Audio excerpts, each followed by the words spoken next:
Boa tarde aos amigos, amigas de Santa Cruz do Rio Pardo. 13 de julho, 17 horas e 32 minutos. Estamos aqui mais uma vez para o Boletim Diário Coronavírus. Hoje é segunda-feira, então sempre com um número positivo maior. 13 casos testados positivos hoje, porque sábado e domingo não foram feitas as testagens. Então, uma média de 4, está na média normal de Santa Cruz do Rio Pardo. A secretária fará o relatório. Boa tarde a toda a população de Santa Cruz do Rio Pardo. Até o momento temos 1.051 notificações para a Covid-19 em Santa Cruz do Rio Pardo desde o início da pandemia.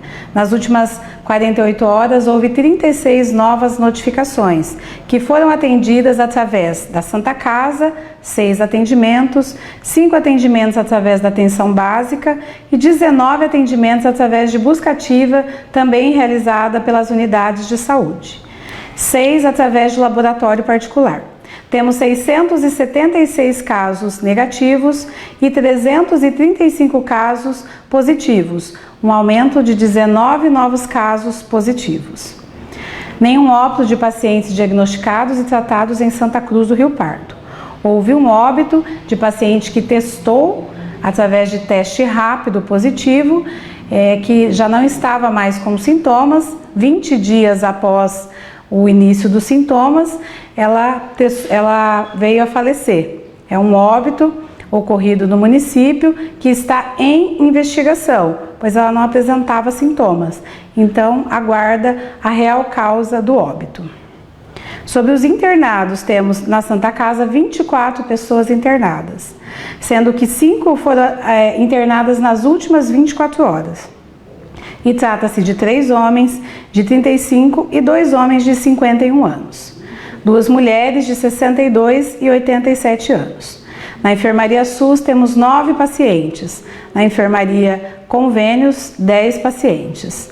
Na UTI temos 5 pacientes internados, sendo que 2 estão com suporte de oxigênio e 3 que estão em ventilação mecânica. Sobre resultado dos exames, temos 24 resultados por testagem rápida, sendo 7 positivos e 17 negativos. Por exame laboratorial, PCR, 6 resultados positivos e 8 resultados negativos. Por exame por laboratório particular, 6 resultados positivos. Houve, nas últimas 48 horas, 9 altas, e trata-se de 5 mulheres de 30, 34, 55, 61 e 62 anos e 3 homens de 38, 50 e 57 anos. E uma alta por mudança de diagnóstico. Temos 185 pacientes recuperados em Santa Cruz do Rio Pardo, que cumpriram o período de quarentena e já estão recuperados. Como a nossa secretária da Saúde disse, nós temos hoje um número de internação razoável.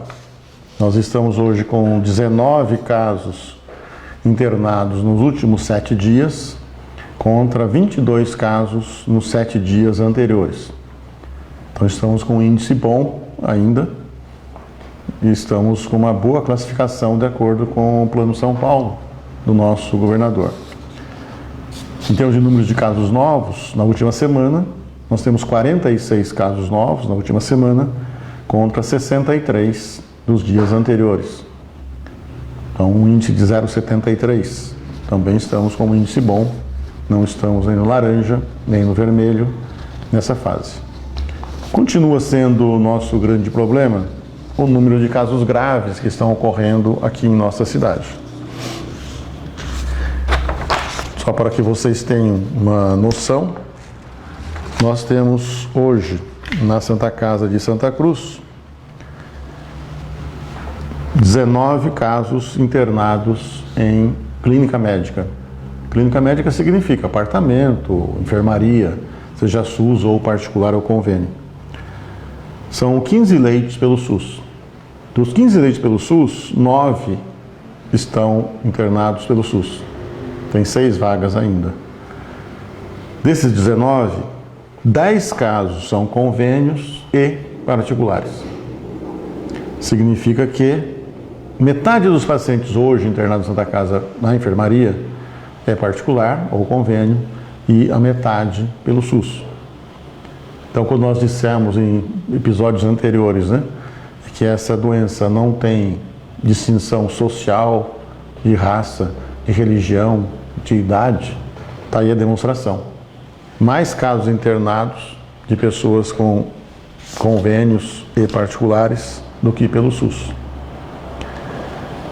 19 casos internados. Na UTI temos mais 5 internados. 5 casos internados em Santa Cruz e mais um internado em Ourinhos. Sempre falamos, recordamos, tem um em Ourinhos e foi para lá para fazer diálise, melhorou da parte renal, mas continua internado pelo problema pulmonar.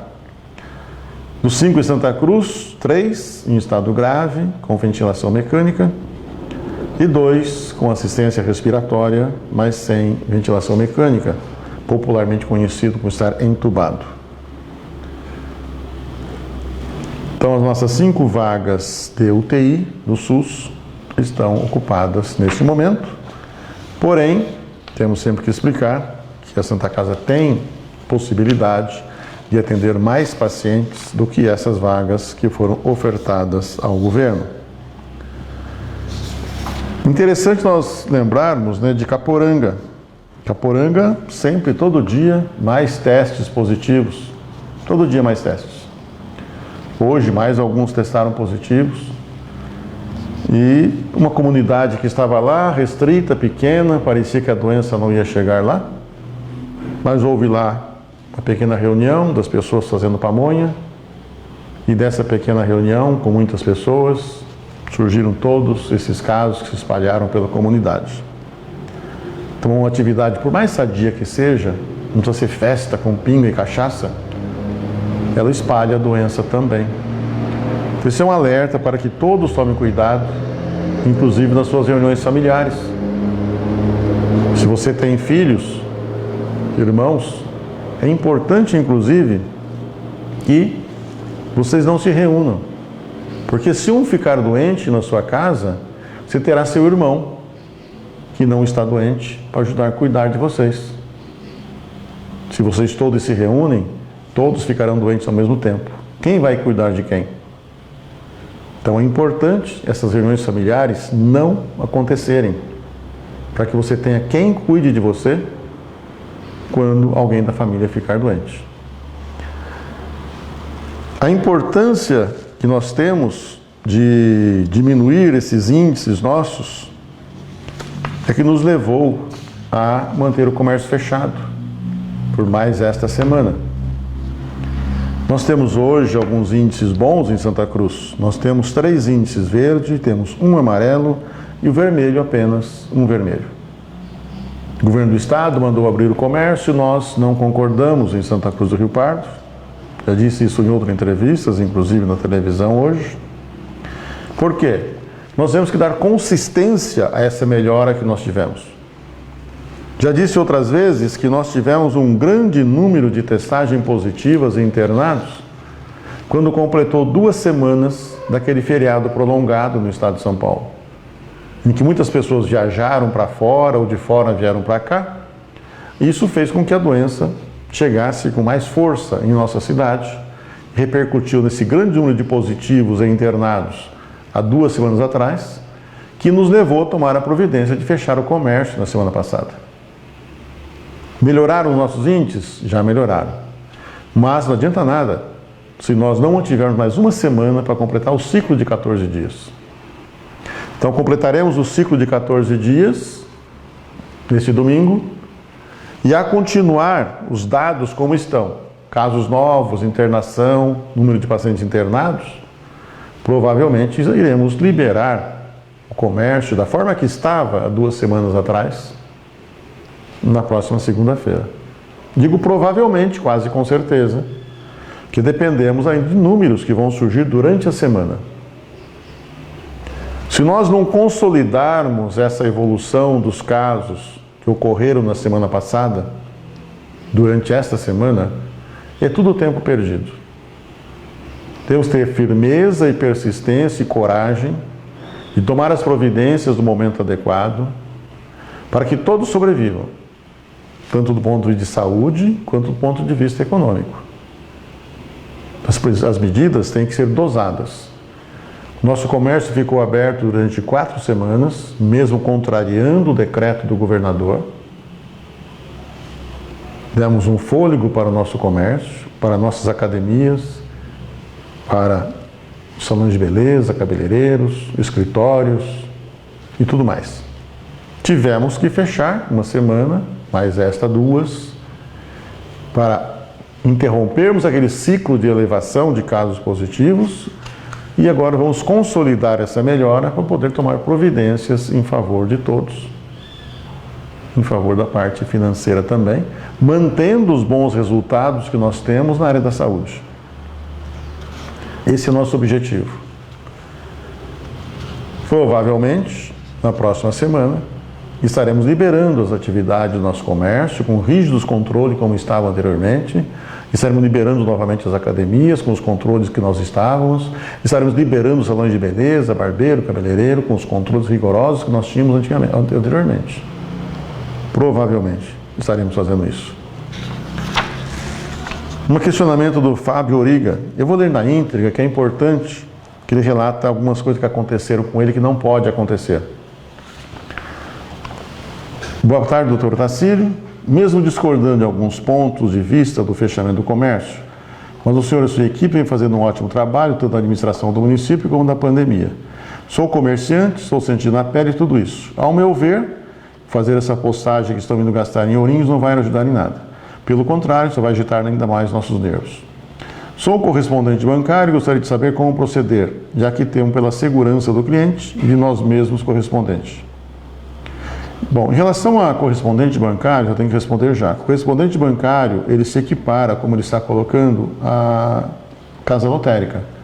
O correspondente bancário, ele pode continuar funcionando na atividade de correspondente bancário, sem as atividades comerciais fora do correspondente bancário.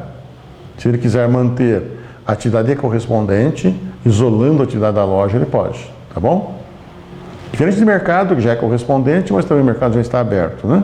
E a lotérica, que já está a lotérica aberta.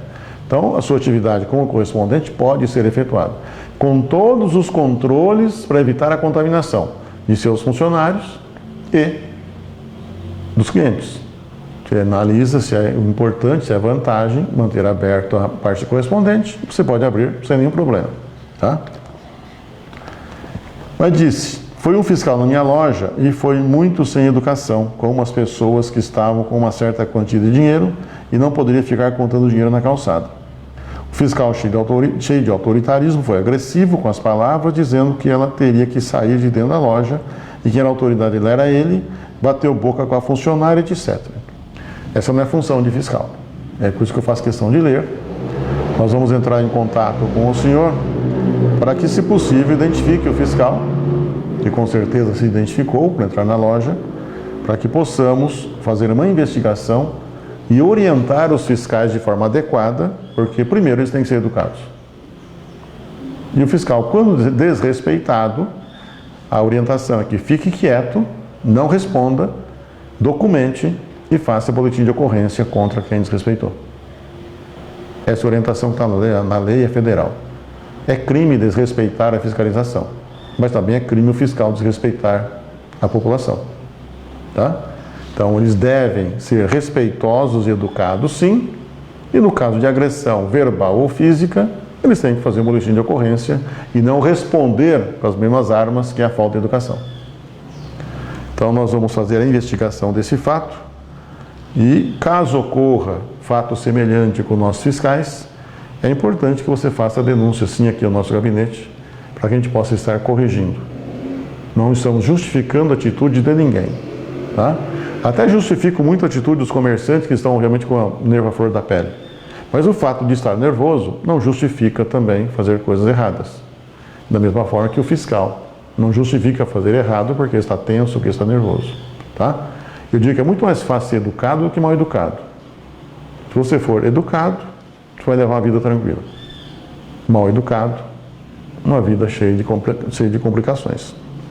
Então, correspondente bancário pode trabalhar com a limitação as orientações corretas e isolando o serviço correspondente da outra atividade comercial. Mas para a próxima semana, continuando com os dados que estamos, nós estaremos abrindo o comércio. Esse problema de separar atividades vai desaparecer, que a atividade comercial volta a funcionar e depois o ente bancário vai junto com a outra e não aumenta custo nenhum. É importante que nós tenhamos em mente, né?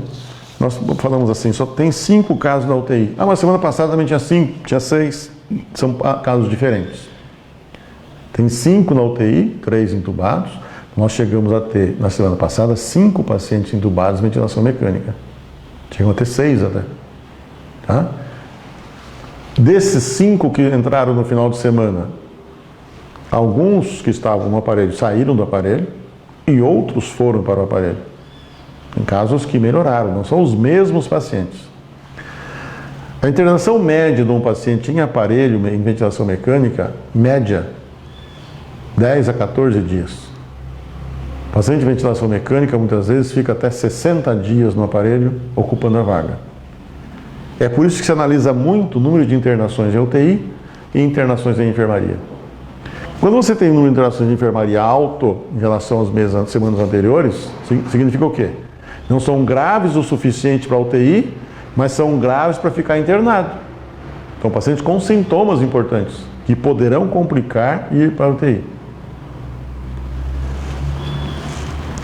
O que é importante da nossa população? Seguir as orientações. Acreditar que a doença é grave. As pessoas não estão acreditando mais. A doença é grave. Sim. Tivemos notícia no final de semana que haveria uma festa no bairro da Divisa, R$15 o ingresso, uma chácara alugada para 80 pessoas. Nossa fiscalização foi em cima, foi diminuindo as inscrições, não houve essa festa com um grande número de pessoas.